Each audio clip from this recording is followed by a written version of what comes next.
Just how good is Chelsea's striker Nico Jackson? Is he the man to lead the line moving forwards? Will Chelsea have to buy Ivan Toney in January or look beyond for different strikers? That's what we are going to discuss today and do a little bit of an exciting deep dive. You ain't so tough with that bad boy tuck. I'ma get it how I'm living, I'ma walk the walk. Outline my lines, I rap through thought.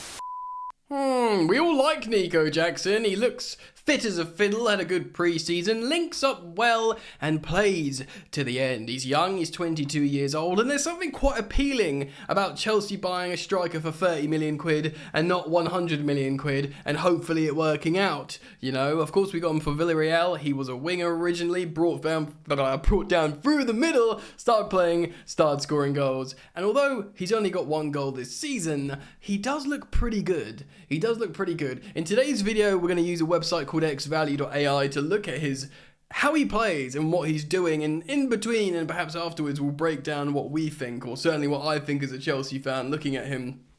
How do we feel he can do long term? Yeah, and I'm really looking forward to it. So thanks for joining me. Strap yourselves in. Thank you for the continued support on the channel. I'm sporting the away kit from last season, which I still really like, despite the free sponsor on the chest. Maybe I could take it off. Might ruin the shirt though. Yeah.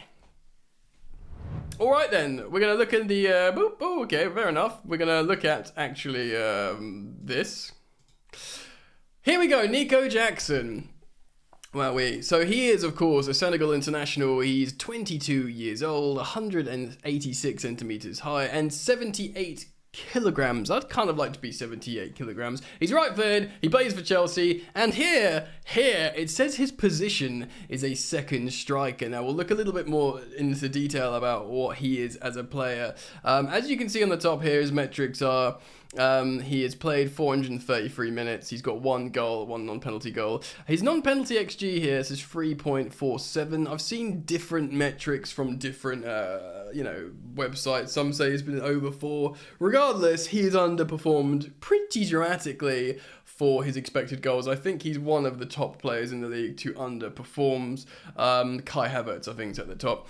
But if you look at his profile of a player here, he's good at shooting, assisting, he's really good at carries, which I think largely is because he was a winger. His passing is not really his bag. He's not great at recoveries so far. That's something that he'll probably have to improve as a Premier League player, certainly for playing for Pochettino. And aerials as well is not great, and considering if he's going to be playing centre forward, you'd like him to do that. As you can see, in terms of his heat map, he plays all over the gaff. He very much is a roaming player, likes to do a lot of runs, is a very hard-working player. A couple of games ago, I don't know if this metric still stands, but he was the player to have the most off-the-ball runs in the Premier League, and by a long shot, which is great. It shows tenacity, it shows willingness to run and get involved essentially, and that's really important in the Premier League. A lot of people would like him maybe to save his energy a little bit more, but let's look at some of his trends. So I'm looking at his stats per 90 on this. As you can see, 0.2 goals per 90 because he's played 5 games, scored 1 goal. He hasn't got an assist either, so that it's only 0.2 goal involvements as well. Minutes per goal involvement is not good viewing. It's 443 minutes. He averages 1.2 shots per target on game. It's not awful, but I mean, it needs to be better. You'd want over 2, really, considering he scuffed that shot the other day with his left foot. Not a good look, really. His shot success ratio is 33%. That's not actually awful. If you get over 35% or something, that's actually really good. It's just he hits it at the goalkeeper often. And of course, his conversion is very poor at the moment. He creates 0.8 chances per 90, which isn't bad for a centre forwards. We're going to look at his trends here, though. So this is going to show you, let me just quickly make this a little bit smaller for context. Whoop. Right, so these are going to be his trends over the last 3 seasons. Of course, the 2 previous seasons were at Villarreal. So this is goals. As you can see, last season he were peaked up massively there, goals per 19, and that's because he was moved into the striker position from being a winger at Villarreal. I believe he got 12 goals. He got like a goal every other game, and considering he was playing as a winger for a lot of that, is actually a really good return. He got a few assists as well. Can we move down here to let's move to shots. Again, he's taking like a lot more shots now than he was before. Of course, the last season he did have an increase, but not that much. Again, he was only moved to the striker position towards the later part of the season, so as a winger he wouldn't be taking that much shots. But yeah, suddenly he's just taking loads of shots. Per 90, 3.8, that is a lot, or 3.66 shots per 90, that is a lot. And that's what you want, by the way. That's not bad. That's what you want from a striker. Shots on target has gone down from last season, which is poor. You want that to go up, going from Villarreal to Chelsea, but I think that's largely because he's in poor form. Well, poor goal scoring form, lower confidence, the pressure of becoming a Chelsea player after being a Villarreal player. Let's have a look at some more of the stuff here. As you can see here, shot success, massive dramatic drop from when he was playing at Villarreal, taking shots, scoring goals. Now he's not. And again, conversion, you can imagine something similar. Yep, that is a biblical drop in shot conversion ratio per 90. I'll be interested to see chances created. Yeah, again, really, really poor drop off there. As you can see here, we won't look at defense, but we will look at build up 1-to-1. This is really interesting. This is super interesting, actually. So attempted passes, he's gone right up from last season. I wonder, because as a winger, because when he was playing as a winger, was he not attempting much passes?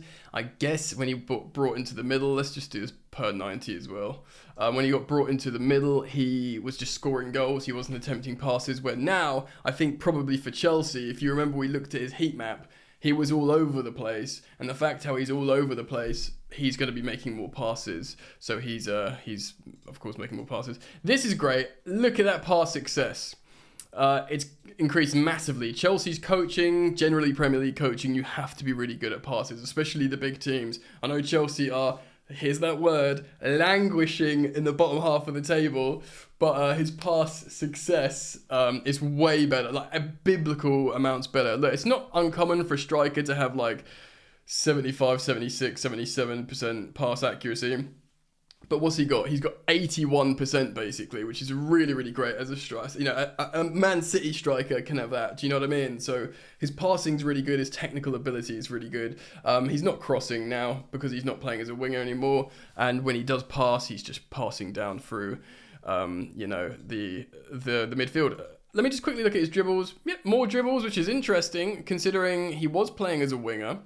But then when he got moved into the middle at Villarreal, as you can see that dip there in the middle, he was, I suppose, just trying to score goals. Where now, because he's way too mobile, he's getting an opportunity to dribble a lot more. And let's just see, yes, as you can see over time, his dribble success has become much, much better. This kind of goes with, what people are saying in terms of, is he trying to do too much? Do you just need to keep Nico Jackson in the box?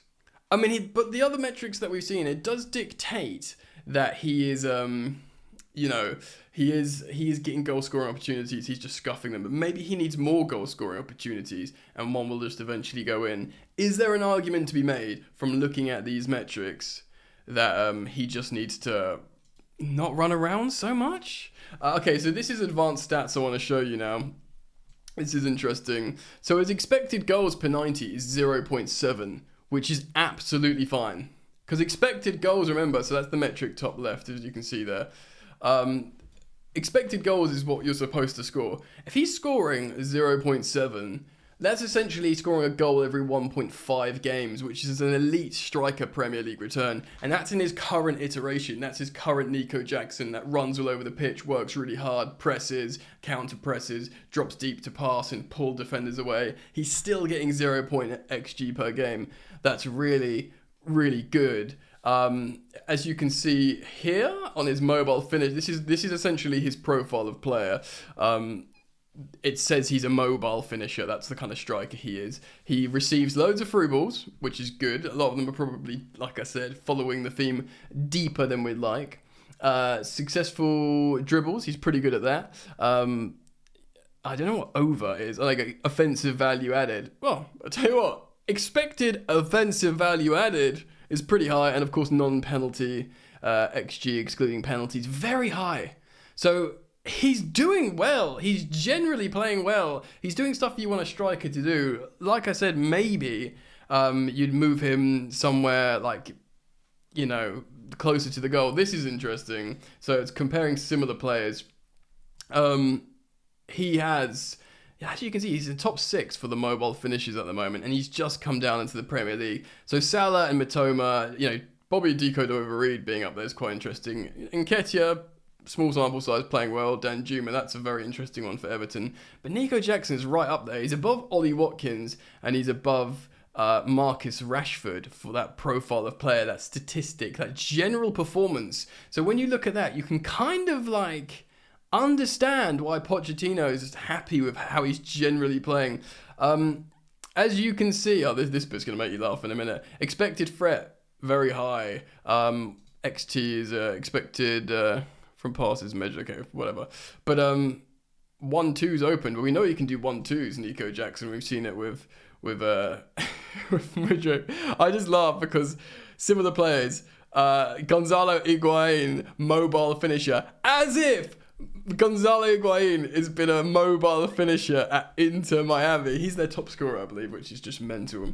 But I think maybe they mean over time, like Gonzalo Higuain, I guess, at Napoli, Gonzalo Higuain at the early days of Juventus. But really, I think this is really, really interesting to look at the kind of profile he is.